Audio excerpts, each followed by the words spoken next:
23 heures à Abidjan et partout en Côte d'Ivoire. Madame, monsieur, bonsoir. Voici les titres. Adoption à l'Assemblée nationale du programme de travail de la session ordinaire 2018. Plusieurs projets de loi examinés au cours de la période allant du jeudi 3 mai dernier au jeudi 7 juin prochain. On en parle dans ce journal. Vieux de 37 ans, le conflit qui oppose la CICOJ à une catégorie de ses locataires est loin d'être terminé. Décrets, décisions de justice, menaces de déguerpissement, multiples saisines et autres, rien n'y fit, rien à l'horizon. On en parle également dans ce journal. Nous évoquerons également l'ouverture aujourd'hui de la Semaine de l'Europe à Abidjan. L'Union européenne, premier partenaire du développement en Côte d'Ivoire depuis 1961, 10 ans de coopération qui se chiffre à 644 milliards de francs. Bienvenue dans votre édition. Adoption à l'Assemblée nationale du programme de travail de la session ordinaire 2018. Plusieurs projets de loi à examiner au cours de la période allant du jeudi 3 mai dernier au jeudi 7 juin prochain. Les explications de Herman Guivet.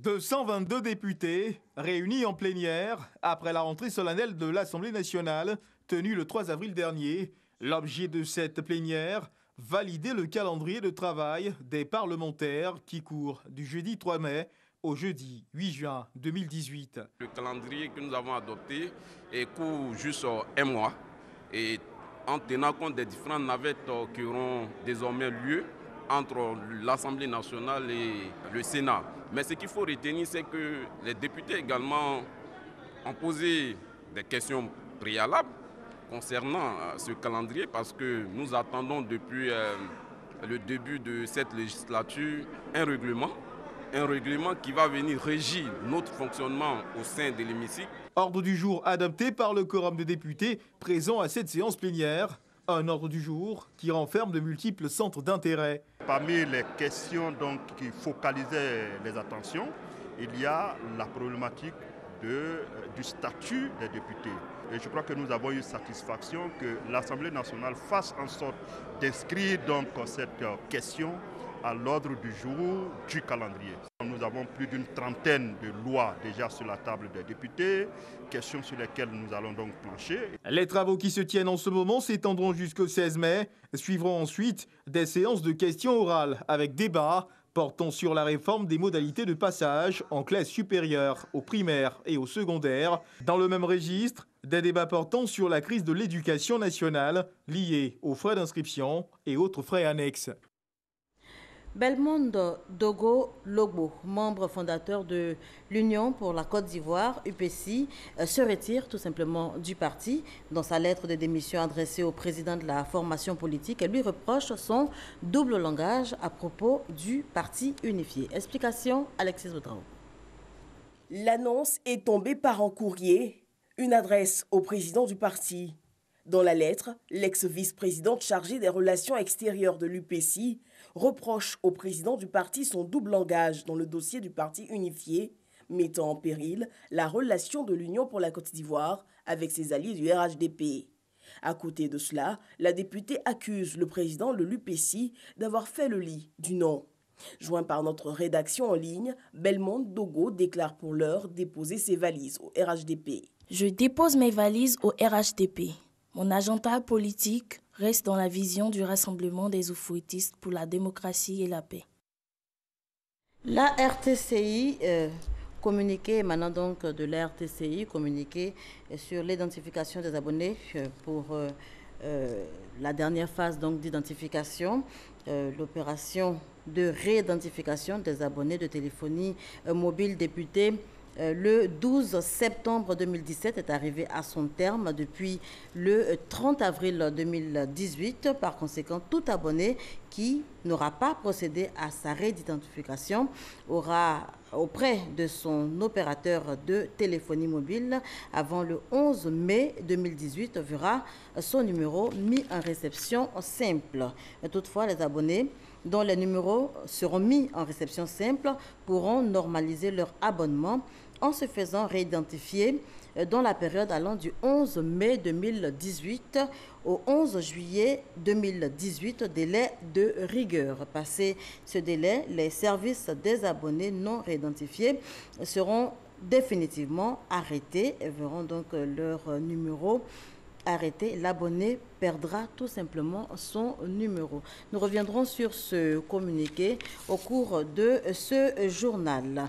Opération de déguerpissement ce mardi matin dans la commune de Cocody. Les habitants du quartier Bel Air à Cocody et Danga se sont vus délogés ce mardi matin par la SICOJ. Qu'est-ce qui s'est passé? Cheikh Koné pour en savoir davantage. Où on va habiter? Pleurs, consternation et colère ce matin au quartier Bel Air dans la commune de Cocody Danga. Un important détachement des forces de sécurité s'est rendu tôt ce matin dans ce quartier pour déguerpir les riverains. Depuis tôt ce matin, à partir de 7h30, on a été envahi par 3 cargos du GMI avec un huissier. Ils nous ont envoyé des exploits d'huissier. On n'a rien compris. La SICOJ est venue pour faire ce travail que vous-même vous constatez sur le terrain. C'est dommage.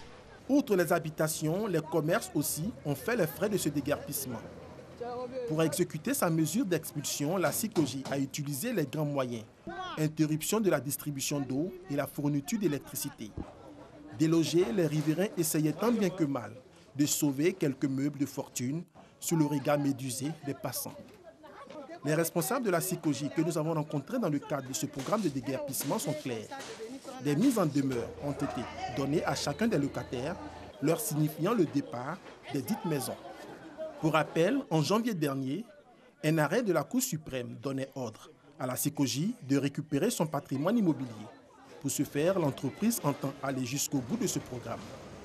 Après Cocody Danga, les cités dans les communes d'Adjamé et Treichville sont les prochaines visées. Et on reste toujours dans la même veine pour évoquer ce conflit vieux de 37 ans maintenant, le conflit qui oppose donc la SICOJ, Société ivoirienne de construction et de gestion immobilière de Côte d'Ivoire, à une catégorie de ses locataires. Ce conflit est loin d'être terminé. Les décrets de 1970, 1994, les décisions de justice, les menaces de déguerpissement, ainsi que les multiples saisines et autres réunions et rencontres entre les deux parties n'ont abouti finalement à rien. Et si pour la SICOJ, la récupération de son patrimoine est tout à fait légale, eh bien, pour les résidents des cités mises en cause, cela est tout simplement arbitraire. Litige SICOJ locataire, où en sommes-nous 37 ans après? On en parle avec Cheikh Koné dans ce dossier. L'histoire remonte un peu avant l'indépendance de la Côte d'Ivoire. La défunte Société immobilière et des habitations à bon marché de Côte d'Ivoire, Sissi, a construit plusieurs logements économiques dans des communes d'Abidjan. Cocody Bel Air, Adjamé Habitat Extension, Treichville Autoroute, Craon 1, pour ne citer que cela. À la disparition de cette entreprise, la SICOJ obtient, après sa création en 1962, la gestion des 10 quartiers. À partir de 1980, la SICOJ lance un programme de rénovation devant aboutir au recasement de certains résidents et la cession de certaines autres habitations à leurs occupants. Mais dans le mode opératoire, un litige naît et se poursuit jusqu'à ce jour. Paul Digbe Yao a 76 ans. Il est résident au quartier Adjamé Habitat Extension, où il loue une 3 pièces depuis 1960. Ce septuagénaire revendique une promesse de vente formulée par la SICOJ, mais jamais exécutée. Et cela, malgré l'amortissement comptable de ces maisons. Paul et les 229 autres locataires sont convaincus que ces maisons leur reviennent. Que disent ces décisions? En 1970, l'arrêté paru dans le journal officiel stipule en son article 6 que la SICOJ doit proposer à la fin de chaque exercice la cession de certaines constructions de type économique au fur et à mesure de la constatation comptable de l'amortissement total des ressources propres et empruntées ayant servi à leur financement. Autrement dit, il revient à la SICOJ de céder ses logements au fur et à mesure qu'elle constate l'amortissement des coûts de construction. Ensuite vient le 1er juillet 1994. L'attestation numéro 733 ordonne la cession des 10 logements. Justement, c'est ce que nous ne comprenons pas. Les directeurs qui sont venus, ils ont fait autre chose que d'appliquer le décret. Selon les archives consultées, les coûts fixés à cette période pour céder les maisons oscillaient entre 850 000 et 2 018 000 francs CFA, respectivement pour les studios appelés à cette époque célibatorium et les villas basses en bande de type 3 pièces et 2 pièces. Comme Paul, Dominique Aka, 55 ans, cadre d'assurance, fait lui aussi face au même litige. Sauf que contrairement à notre septuagénaire, cette habitation a vu naître Dominique. Mon père est né en 1935 à Grand Laou. Il a grandi là-bas, il allait à l'école. Quand il est arrivé à Abidjan, il a commencé à travailler. La première maison qu'il a occupée, c'est celle-là. Qu'il a occupée, qui portait son nom, c'est celle-là. Et ici est investi pour qu'elle lui revienne plus tard. Il est décédé en 1998 sans avoir vu le fruit de ses efforts. Au total, ils sont environ 715 locataires repartis dans 5 quartiers du district d'Abidjan, concernés par ce différend. Déjà en juillet 2017, 56 résidents du quartier Belleville à Trècheville, liés au même litige, ont été déguerpis. C'est ce sort que craignent les résidents de ces cités. Ils multiplient par conséquent les rencontres pour plaider leur cause. Nous quittons Adjamé pour la commune de Cocody. Nous sommes au quartier Cocody-Bel-Air. Même contentieux, même psychose. Ici, 76 locataires vivent sous la menace d'une expulsion. Surtout qu'en janvier 2018, une décision de la Cour suprême en faveur de la Sikoji lui donne plein droit de récupérer son patrimoine immobilier. Salima Takone, la soixantaine révolue, désemparée, plaide. Il y a des gens qui ont habité dans les communes, ils n'ont jamais payé rien à l'État. Mais nous, on est restés ici depuis combien d'années? On a demandé seulement à Sikoji de nous loger dans les maisons sociales, on va payer, on n'a pas dit gratuit. Mes parents, ils sont depuis 56. Elle est là, la veuve est encore là. Elle a 98 ans. Je l'envoie où?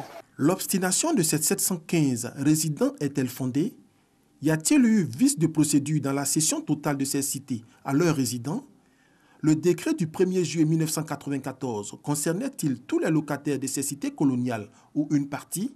Face à autant d'interrogations, nous nous sommes rendus à la Société ivoirienne de construction et de gestion immobilière du Côte d'Ivoire, Sikoji. La Sikoji, c'est vrai, n'a pas eu les moyens tout de suite de procéder à ces opérations de rénovation. C'est en ce moment-là que les locataires ont réagi, faisant état de fait aussi que l'État avait décidé à un moment donné de vendre tous les logements en location simple.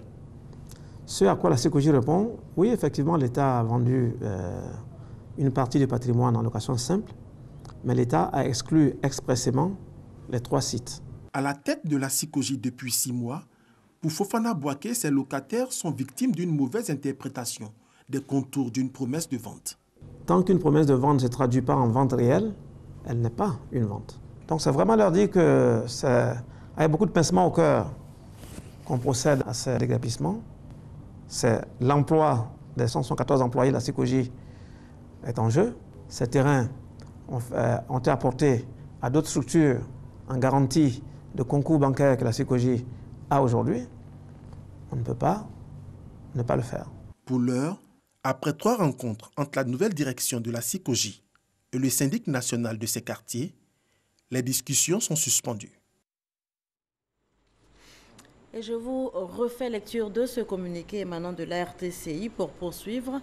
La RTCI qui rappelle à la population que l'opération de réidentification des abonnés de téléphonie mobile débutée le 12 septembre 2017 est arrivée à son terme depuis le 30 avril 2018.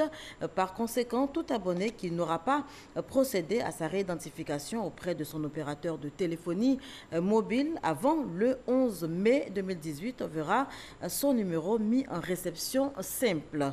Toutefois, les abonnés dont les numéros seront mis en réception simple pourront normaliser tous leurs abonnements en se faisant donc réidentifier dans la période allant du 11 mai 2018 au 11 juillet 2018, délai de rigueur.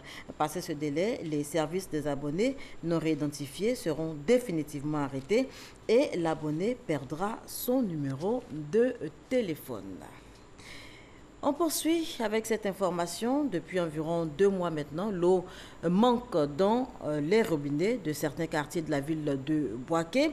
Le gouvernement, à travers l'ONEP, s'attelle donc à résoudre le problème. En attendant une solution durable, eh bien, un système de desserte en eau potable a été mis sur pied dans la ville par l'Office national de l'eau potable. 15 camions sont donc commis à la tâche et Kader Sogodogo a suivi pour vous leur parcours.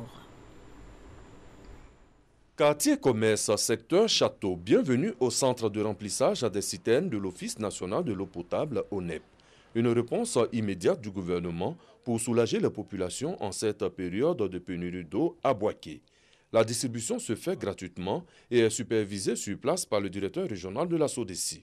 Ces citernes-là ont été réparties selon une planification bien précise, notamment en privilégiant les sites sensibles. Les sites sensibles, ce sont les sites comme les hôpitaux, notamment le CHU, les maternités, les établissements de santé en tout cas, et puis les casernes, il y a également les prisons, il y a également les campus, et puis certains établissements de l'éducation nationale, notamment les lycées qui ont des internats. Voilà. Et donc ce sont des sites sensibles qui ont été effectivement identifiés.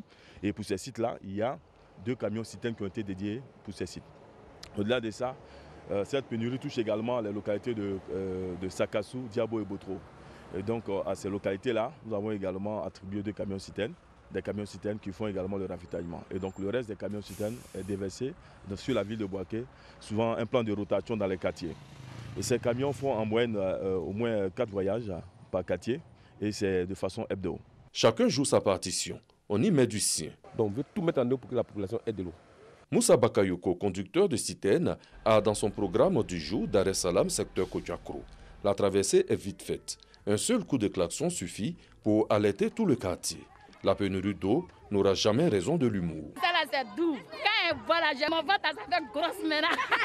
La joie des populations. On ne gagne pas l'eau. Si on a vu ça, c'est bon. Merci au gouvernement. L'objectif est clair. Approvisionner le maximum de foyers. L'eau que nous prélevons ici, dans les camions citernes, c'est de l'eau des forages. Et donc c'est de l'eau traitée, c'est de l'eau que nous buvons. Donc c'est de l'eau saine à la consommation de la population. Et c'est gratuitement que nous distribuons surtout à la population sinistrée. À ce jour, l'ONEP dispose d'une flotte de 15 camions citernes à Bouaké.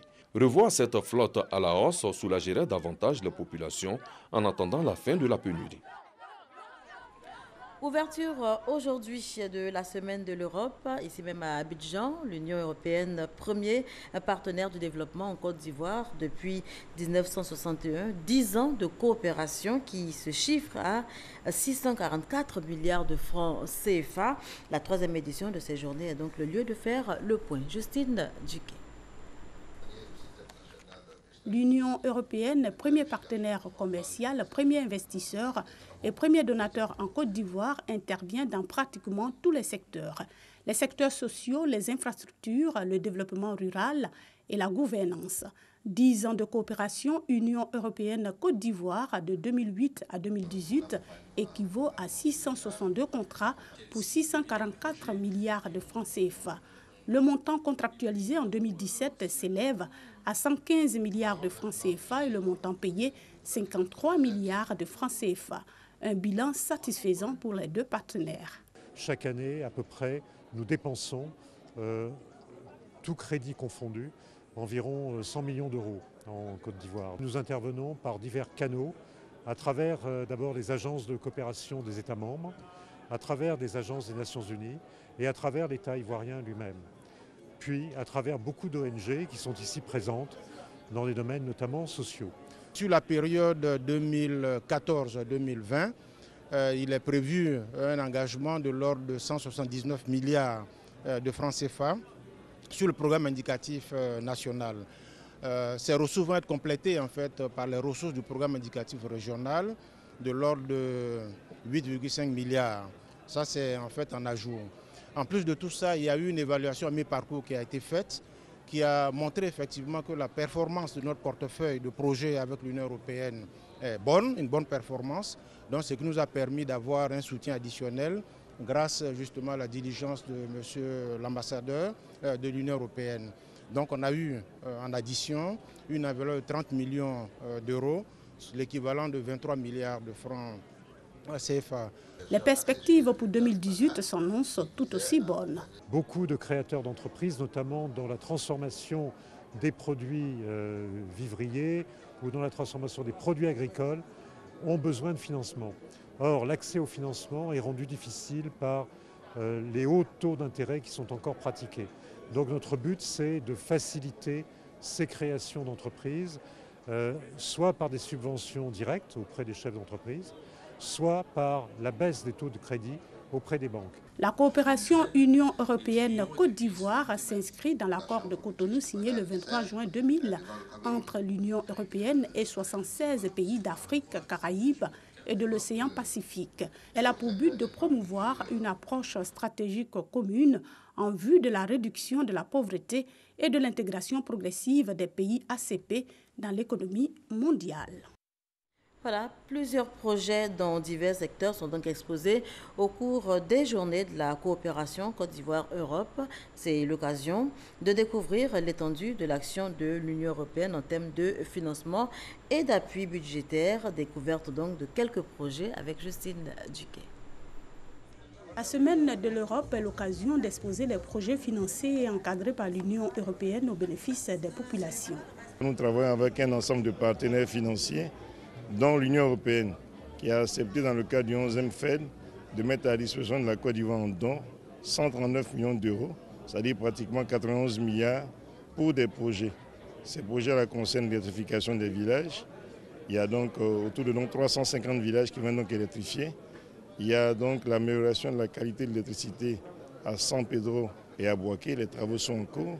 Les populations verront l'impact de ces travaux-là dans ces villes. Et il y a aussi l'amélioration de façon substantielle de la qualité de l'électricité sur Abidjan. Le montant s'élève à 17 millions d'euros, soit environ 11 milliards de francs CFA pour 4 ans. Le financement va servir à financer 3 composantes. La première composante, c'est donc la composante manioc, qui vise la professionnalisation des acteurs. Nous allons travailler sur l'ensemble de la chaîne de valeur du manioc, depuis la production de boutures saines et de qualité, jusqu'à la commercialisation des produits finis. Nous avons ciblé la ticket et le placali. Save the Children a bénéficié d'un financement de l'Union européenne d'un montant de 933 000 euros pour un projet qui va durer 30 mois et qui se pilote dans les 6 communes d'Abidjan. Nous voulons contribuer à la promotion des droits des enfants vulnérables, que ce soit les enfants dits sorciers, les enfants dits microbes en conflit avec la loi, des enfants qui ont subi des abus et exploitations sexuelles. La 3e édition des Journées de la coopération Côte d'Ivoire-Europe a enregistré un grand nombre d'exposants, preuve du dynamisme de la coopération Union européenne-Côte d'Ivoire. La Confédération générale des entreprises de Côte d'Ivoire a procédé ce lundi, ici même à Abidjan, au lancement des awards des financements des petites et moyennes entreprises.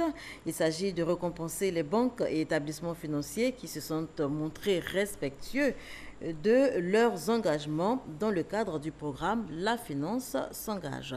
On en parle avec la Ciné Bakayoko. Souvent victimes de la méfiance des banques, les petites et moyennes entreprises ivoiriennes sont en proie à des difficultés de trésorerie. Ces awards du financement initiés par la Confédération générale des entreprises de Côte d'Ivoire viennent donc rappeler aux établissements bancaires leur devoir dans l'accompagnement des PME. Le financement des PME aujourd'hui est un enjeu véritablement important pour l'ensemble de l'industrie bancaire. L'enjeu ne se pose plus en termes de est-ce qu'il faut pas par rapport aux PME, c'est combien il faut mettre dans la cagnotte. Dans cette cagnotte à destination des PME, il en faut beaucoup. Dans la mesure où financer les PME aujourd'hui est un enjeu crucial pour l'emploi et la croissance. Nous comptons donc sur vous, cette initiative que nous avons lancée depuis 2 ans pour transformer durablement le financement donc, des PME. Au-delà de mettre des ressources à la disposition de l'entrepreneuriat privé, les banques ont surtout l'opportunité d'exploiter la multiplication des débouchés en incitant les entreprises non structurées à se faire enregistrer comme PME. Nous avons ici une frange de notre population de clientèle qui est plus risquée que d'autres et donc qui commande une posture de gestion des risques plus adaptés, en tout cas mieux adaptés. Pour l'édition 2018, les critères de sélection prennent en compte la disponibilité des fonds, les services et produits adaptés aux besoins des PME, le niveau d'information disponible sur les produits financiers existants, ainsi que le renforcement des capacités des PME. La journée mondiale de la Croix-Rouge a été célébrée aujourd'hui, 8 mai, comme il est de coutume. Le thème retenu pour l'édition 2018, partout pour tous. L'activité phare de cette célébration a été une collecte de sang. Notez également que les 14 millions de volontaires de la Croix-Rouge ont par ailleurs été célébrés. Patricia Omouetia. La journée mondiale de la Croix-Rouge et du Croissant-Rouge est l'occasion de célébrer cette année le courage et les réalisations de 14 millions de volontaires. Cette année, à l'instar des autres actions, le don de sang est l'activité majeure retenue par la Croix-Rouge de Côte d'Ivoire. Un de nos objectifs, évidemment, c'est de protéger, d'assister des populations dans les difficultés et de leur redonner le sourire. Et l'autre objectif aujourd'hui que la Croix-Rouge de Côte d'Ivoire a décidé, c'est tout ce qui concerne la donation de sang. Ici en Côte d'Ivoire, ça continue d'être un souci. On continue d'avoir des soucis de pas assez de réserves de sang, surtout dans le cadre de crise. Et donc la Croix-Rouge de Côte d'Ivoire a trouvé important de marquer le coup aujourd'hui. Et c'est la raison pour laquelle vous pouvez voir derrière toute une série de gens volontaires de la Croix-Rouge, mais aussi des extérieurs qui sont venus donner leur sang. Bilan d'action de la Croix-Rouge en Côte d'Ivoire, environ 722 211 actions où on a pu redonner le sourire à différentes personnes. Ces 722 211 se repartissent en différents domaines d'activité comme l'eau, hygiène, assainissement. Nous, humanitaires, avons justement pour but d'atteindre certains objectifs et nous essayons, autant que faire se peut, de mettre en œuvre les moyens nécessaires pour arriver à ces objectifs-là. La Croix-Rouge s'est engagée avec l'ensemble de 81 comités locaux répartis sur l'ensemble du territoire pour multiplier le nombre des donneurs, les rassembler et les mobiliser afin de récolter le maximum de poches de sang. D'abord, il faut les sensibiliser pour que ces personnes puissent comprendre l'importance de telles structures, ce qu'elles font au quotidien. Il n'y a rien de plus important que de sauver des vies et assister des personnes qui sont en difficulté. 712 personnes ont bénéficié des actions de la Croix-Rouge dans divers domaines. Je vous conduis à présent au Burkina Faso à la découverte d'une jeune dame de 32 ans. Elle s'appelle Biba et elle est la seule femme à conduire un taxi à Ouagadougou. Elle sillonne la capitale burkinabé dans sa petite voiture. Biba, comme tout le monde l'appelle, est la seule femme chauffeur de taxi à Ouagadougou. Mère d'un petit garçon, Biba commence ses journées vers 5h30 du matin. Selon les périodes, elle gagne entre 100 et 250 000 francs les mois. Et c'est vrai qu'avec mes collègues, il y a quelques gens qui ont dit qui se sont dit que je n'allais pas pouvoir tenir parce que c'est travail d'homme. Et 2 ans plus tard, ils m'ont dit qu'au début, on avait dit que tu n'allais pas pouvoir tenir. Mais maintenant, tu as souvent même plus de clientèle que nous. Depuis qu'elle s'est lancée dans le métier il y a 8 ans, elle est même devenue une sorte de mascotte pour ses collègues masculins. Il y a des femmes qui conduisent remorques, il y a des femmes qui conduisent camions, et même il y a des femmes même qui conduisent des dampers. Mais au niveau des taxis, il est rarement d'avoir ça. Parce que c'est le transport urbain. On prend plusieurs personnes à gauche, à droite, donc bon.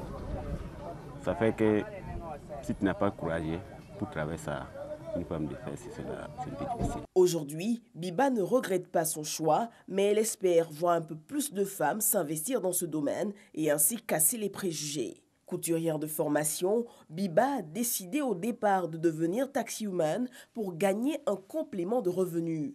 Maligne, elle a commencé par déposer ses cartes de visite dans les complexes touristiques et au fil du temps s'est constituée une clientèle fidèle en travaillant régulièrement avec des ONG, des hôtels et des maisons d'hôtes. Mais aujourd'hui, elle voit un peu plus loin. Mon projet à long terme, c'est un jour avoir une société de taxi gérée par moi-même. Et s'il y a des femmes qui sont intéressées à travailler avec moi, ou s'il y a des hommes aussi, mais je dirais qu'entre femme et l'homme, s'il se présente, la femme sera prioritaire. En attendant de pouvoir monter sa société, Biba économise pour s'acheter un nouveau véhicule.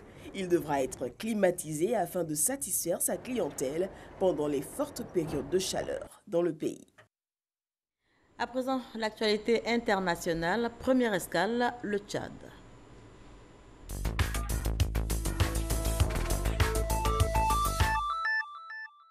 Après l'entrée en vigueur de la nouvelle constitution au Tchad, le président Idriss Déby a nommé lundi les membres de son gouvernement, composé de 24 ministres, dont 2 ministres d'État et 4 secrétaires d'État. Ce gouvernement prêtera serment vendredi devant le président de la République. L'équipe compte 9 femmes, conformément au vœu du président de favoriser la représentativité des femmes en politique. Les textes sur la 4e République tchadienne instaurent un régime présidentiel sans Premier ministre ni vice-président. 9 soldats kenyans ont été tués dans l'explosion d'un engin piégé dissimulé sur le bord de la route au passage de leur convoi dans le sud de la Somalie. Dans un communiqué publié hier lundi, le président kenyan Uhuru Kenyatta a déploré la mort des 9 militaires.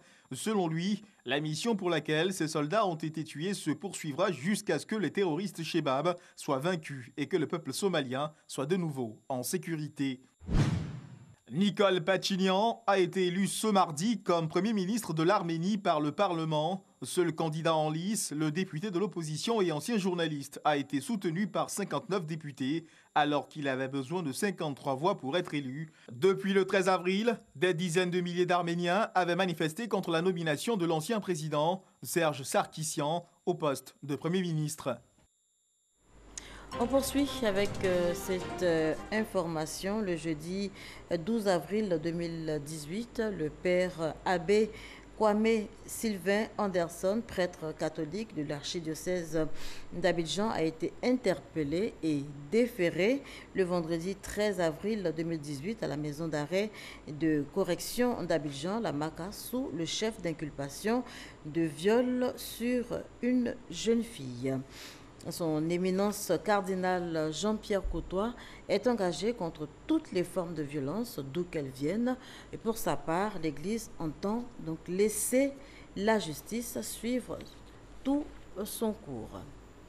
Et on termine avec cette autre information. Le ministre de l'Emploi et de la Protection sociale porte à la connaissance des populations vivant en Côte d'Ivoire que le jeudi 10 mai 2018, jour de l'Ascension, est déclaré jour férié et chômé sur toute l'étendue du territoire national. Voilà qui met un terme à ce journal. Merci de l'avoir suivi.